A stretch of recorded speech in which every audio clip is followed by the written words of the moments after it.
بسم اللہ الرحمن الرحیم۔ السلام علیکم ورحمۃ اللہ وبرکاتہ۔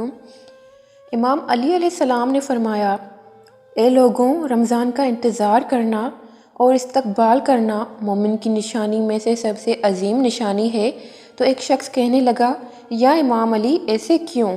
تو امام علی علیہ السلام فرمانے لگے، رمضان کا چاند انسانوں کے لیے اللہ کی طرف سے رحمت کا اعلان ہوتا ہے۔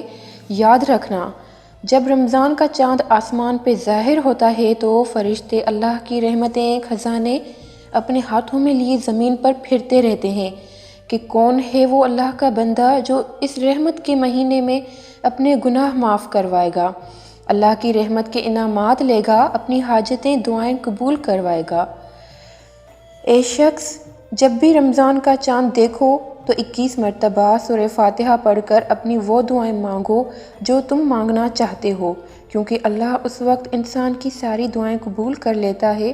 تو وہ شخص کہنے لگا، یا علی، اگر انسان کی نگاہ رمضان کے چاند پر نہ پڑے تو امام علی علیہ السلام نے فرمایا، جب رمضان کی چاند کی خبر آپ کو ملے کہ ظاہر ہو گیا ہے تو اسی وقت فوراً یہ عمل کر لو، تو اللہ تمہاری تمام دعائیں قبول کر لے گا۔